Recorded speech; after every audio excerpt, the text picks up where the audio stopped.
नमस्कार मित्रांनो. मित्रांनो, गेले 2-4 दिवस एकच ठळक असं शीर्षक डोळ्यासमोर वर्तमानपत्रामध्ये येते, ते म्हणजे कष्टकऱ्यांचे बाबा गेले. समाजामध्ये जे उच्चभ्रू लोक असतात, या उच्चभ्रू लोकांच्या सेवेमध्ये जो काही एक मोठ्या प्रमाणामध्ये एक वर्ग आहे, व ते पंचायत समिती हमाल असो किंवा मोलकरणी पर्यंतचे हे सगळे जे असंघटित लोक आहेत, कष्टकरी लोक आहेत, या लोकांच्या जगण्याला अर्थ देणारे बाबा आढाव होते. ते गेले आणि खरोखर सगळा महाराष्ट्र हळहळला. त्यांचं मोठेपण त्यांनी केलेल्या कार्याच्या यादीमध्ये काही सांभाळणार नाही, त्याच्याही पलीकडे या यादीपेक्षाही ते फार मोठे होते. आणि म्हणून वर्तमानपत्रामध्ये आपण लेख वगैरे वाचलेच आहेत, अग्रलेख वाचलेले आहेत. परंतु मला असं वाटलं की प्रत्यक्ष त्यांच्या सहवासामध्ये जे राहिलेले आहेत ते आमचे मित्र शांतारामजी चव्हाण यांनाच ऐलपैलीवरती बोलवावं आणि त्यांच्याकडनं बाबा आढाव समजून घ्यावेत, म्हणून मी आज त्यांना बोलवलेलं आहे. शांतारामजी चव्हाण हे नाव आपल्याला माहिती आहे की असंघटित क्षेत्रामध्ये नाशिकमध्ये त्यांनी फार मोठं काम केलेलं आहे. बाबा आढाव, पन्नालाल सुराणा, भाई वैद्य या सगळ्यांपासून त्यांनी जी प्रेरणा घेऊन नाशिकमध्ये जे काम केलेलं आहे ते अजूनही चालू आहे. हरवलेल्या वाटेवरचा प्रवासी हे त्यांचं आत्मचरित्र वाजा पुस्तक आहे, ते अतिशय वाचण्यासारखं आहे. त्यांच्या कार्याबद्दल त्यांना सदानंद देशमुख महाराष्ट्र फाउंडेशनचा अमेरिका हा पुरस्कार मिळालेला आहे. असंघटित वर्गाचा जीवनगौरव पुरस्कार असं त्याचं नाव आहे. तसेच इस्रायलमध्ये झालेल्या लेबर व कोऑपरेटिव्ह संग्रामामधल्या कार्यशाळेमध्ये त्यांना 3 महिने तिथं निमंत्रित केलेलं होतं.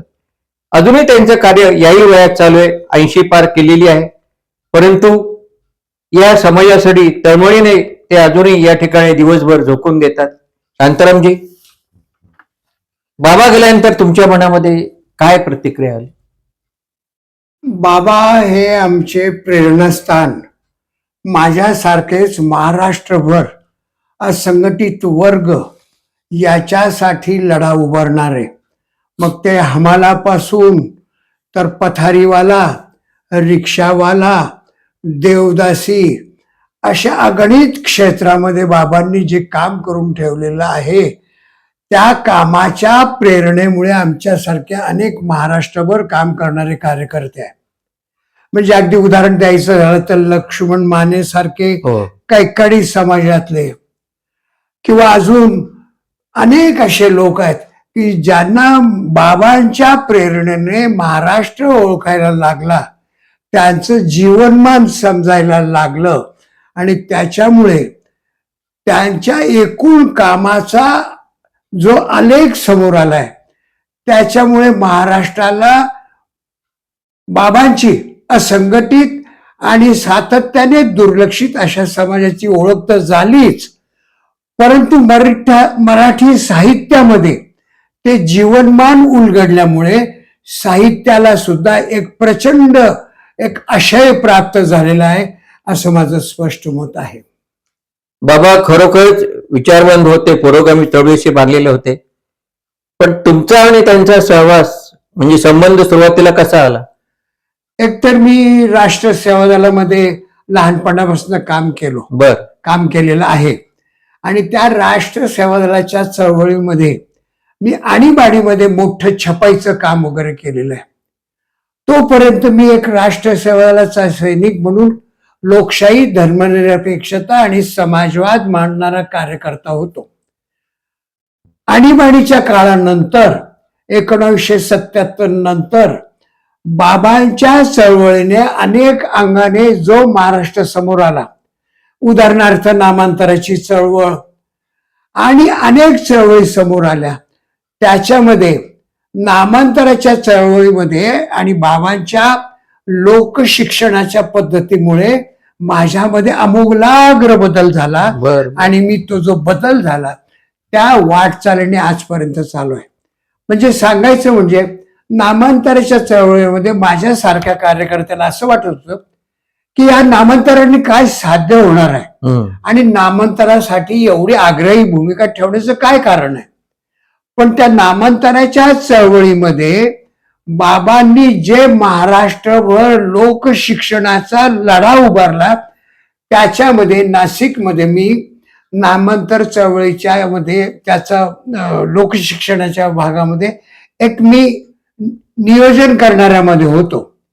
आणि मग बाबांनी जो समाज आणि दुर्लक्षित घटक आणि विशेषतः मराठवाडा विद्यापीठाला डॉक्टर बाबासाहेब आंबेडकरांचं नाव देणं का गरजेचं याचं लोकशिक्षण केल्यावर माझ्या लक्षात आलं की नाही रे वर्ग, माझ्यासारखा वर्ग हा वर्षानुवर्ष दबलेला राहिलाय, त्याचं कारण हे माझ्या समोर आलं.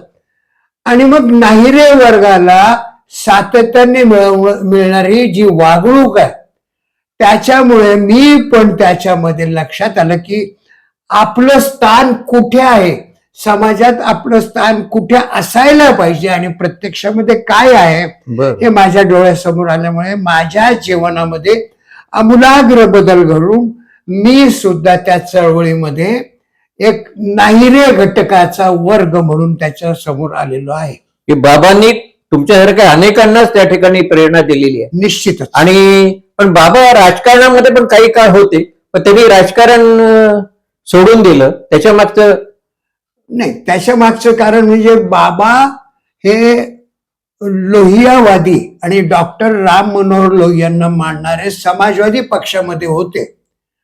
आणि त्या समाजवादी पक्षामध्ये राजकारण डॉक्टर राम मनोहर लोहिया यांनी 30 सूत्री कार्यक्रम महाराष्ट्राला नाही सगळ्या जगाला दिलेला आहे. 30 सूत्री म्हणजे ओठ, फावडा आणि जेल हे 3 प्रतीक डॉक्टर राम मनोहर लोहियांनी हे आपल्याला जगासमोर आणलेले. ह्या 3 सूत्री म्हणजे काय? ओठ म्हणजे मतदान पेटी, म्हणजे परिवर्तनासाठी लागणाऱ्या 30 सूत्री कार्यक्रमामध्ये ओठ म्हणजे मतपेटी, मतपेटीद्वारा परिवर्तन करणं. फावडा म्हणजे विधायक काम, विधायक कामातनं समाज परिवर्तन घडवणं.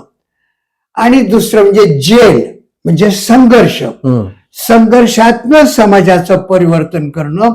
ह्या 30 सूत्रीचा डॉक्टर राम मनोहर लोहिया यांनी पुरस्कार केलेला आहे.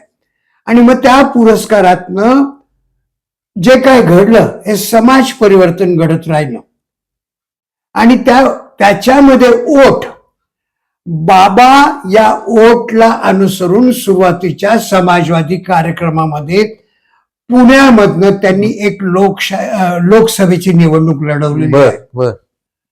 पण नंतर बाबांनी आग्रहाने सांगितलं की राजकारण हे माझ्या दृष्टीने फोल आहे, त्याऐवजी मी त्या मतपेटी ऐवजी संसद बाह्य राजकारण आणि समाजकार करून या समाज परिवर्तन करण्याच्या कामामध्ये मला रस आहे.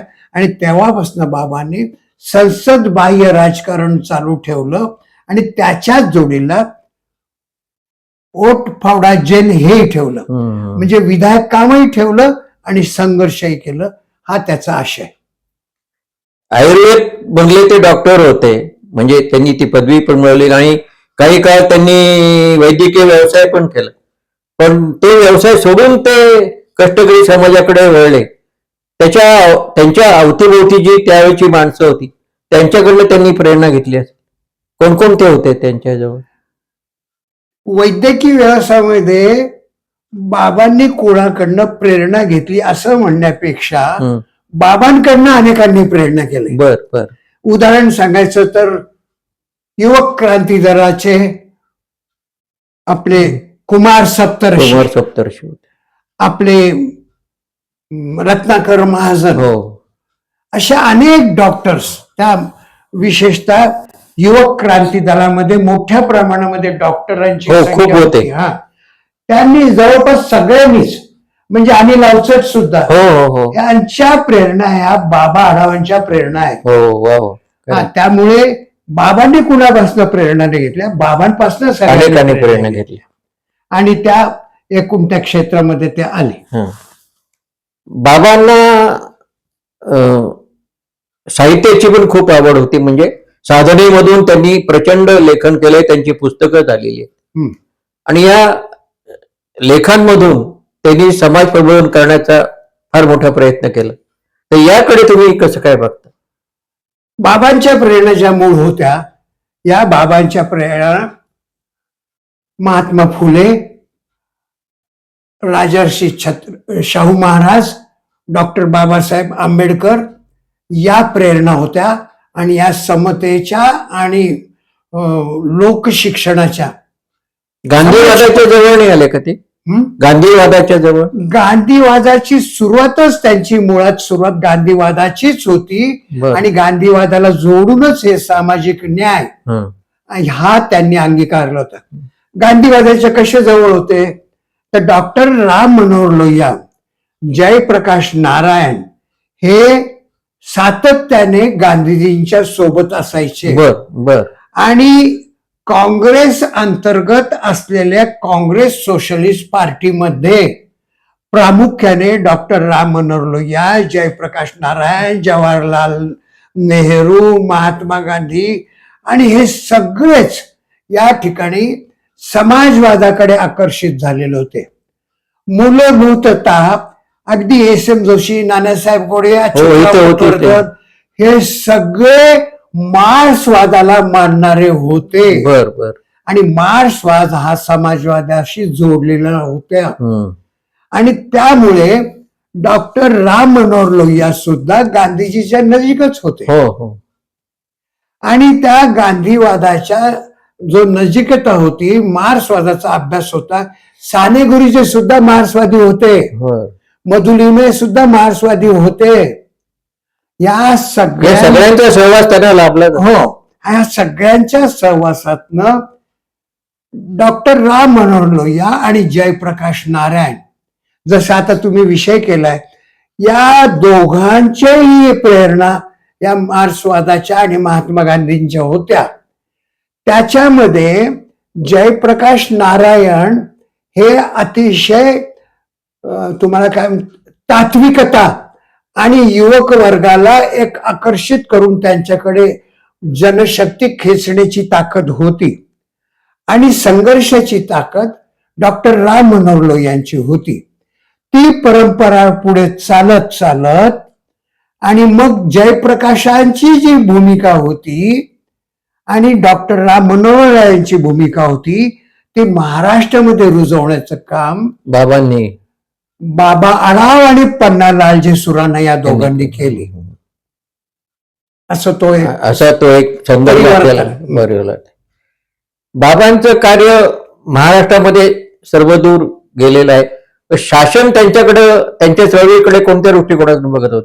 त्यांना प्रत्येक या चळवळीत यश येत गेलेलं आहे, त्याला शासनाची मदत काही झाली का? नाही, शासनाची म्हणजे मगाशी मी म्हटल्याप्रमाणे पन्नालाल सुराणा आणि बाबा आढाव हे या परिवर्तन चळवळीची एकाच नाण्याची बाजू दोन होत्या. त्यामुळे शासनाने, उदाहरणार्थ नामांतर चळवळ ही शासनाच्या विरोधात जरी होती तरी त्यावेळेस असलेले मुख्यमंत्री शरद पवार हे सुद्धा सामाजिक न्यायाच्या बाजूचे होते. नक्कीच. आणि सामाजिक न्यायासाठी बाबा रस्त्यावर उतरतायत हा संघर्ष हा त्यावेळेच्या मुख्यमंत्र्यांनी मान्य केला होता आणि त्यांनी नामांतराला पाठिंबा, नामांतराला मान्यता दिली होती. म्हणजे तोच इकडे ज्यावेळेस संघर्ष रस्त्यावरचा नामांतराच्या चळवळीच्या दृष्टीने पवारांनी मान्य केला होता, तोच प्रकार इकडे किलारी भूकंप झाल्यावर जे काय मुलांच्या शाळा उद्ध्वस्त झाल्या होत्या, 26,000 विद्यार्थ्यांच्या शिक्षणाचा प्रश्न निर्माण झाला होता. तिथं सुद्धा त्या किलारी भूकंपामध्ये जे शिक्षणाच्या आहे त्याच्यामध्ये पन्नालालजींनी भाग घेतल्यावर त्याच शरद पवारांनी तोच धागा पकडून किल्लारीमध्ये आमचे घर म्हणून जी हो. चालवलेली आहे पन्नालालजीने. हम्म. हे दोघं एकमेकांच्या एक- संघर्षाच बाजू होते. बरोबर. म्हणजे एकीकडे जयप्रकाश नारायण यांची आणि दुसरीकडे डॉक्टर राम मनोहर लोहिया यांची गाठभेट या निमित्तानं तिथे झालेली होती. प्रत्यक्षामध्ये जयप्रकाश नारायण अनेक वेळेस लोहियांना म्हटले आणि लोहिया जयप्रकाशांना म्हणते, तुमची जी ताकद आहे आणि माझी संघर्षाची भूमिका ही आपण एकत्र करून हे परिवर्तन घडवलेलं पाहिजे, घडवलं पाहिजे. बाबांनी या सगळ्या परिवर्तनाचा वेगळा अभ्यास करून नंतर अनेक संघटना स्थापन केल्या. एक गाव एक पाणवठा किंवा हमाल पंचायत ते थेट अगदी मोलकर्णीच्या संघटनेपर्यंत या विविध संघटनातून त्यांनी जे काही वेगळं कार्य केलं त्याच्या संदर्भात तुम्ही थोडंसं सांगा. यांनी एवढं मोठं जे आपण यादी वाचतो. नाही, बरोबर आहे. या सर्व ज्या परिवर्तनवादी संघटना आहे त्याचं गावभर अनुकरण म्हणण्यापेक्षा त्याच्या प्रेरणा घेऊन चालत राहिला. उदाहरणार्थ रिक्षा युनियन हे बाबांचं फार मोठं काम पुण्यामध्ये उभं राहिलं. बर. त्याच धर्तीवर नाशिकमध्ये पण उभं राहिलं. आपले भद्रकाली रिक्षा चालवणारे हैदर सय्यद यांनी बाबांच्या प्रेरणा घेऊन इथे चालू केल्या. बर. हमाल पंचायत जी पुण्यामध्ये चालली होती त्या प्रेरणेने नाशिकमध्ये एकनाथ कुलकर्णी आणि वानखेडे यांनी त्या धर्तीवर इथेही चालू केली होती हमाल पंचायत. त्याचप्रमाणे पथारीवाल्यांची संघटना, हॉकरची संघटना जी काही पुण्यामध्ये चालली होती तीच आम्ही या ठिकाणी हॉकर्स युनियन म्हणून त्या बाबतीत मोठंच काम केलेलं. हो, ते इथे चालू केलेलं आहे. तशा अनेक संघटना या इथं चालू राहिल्या.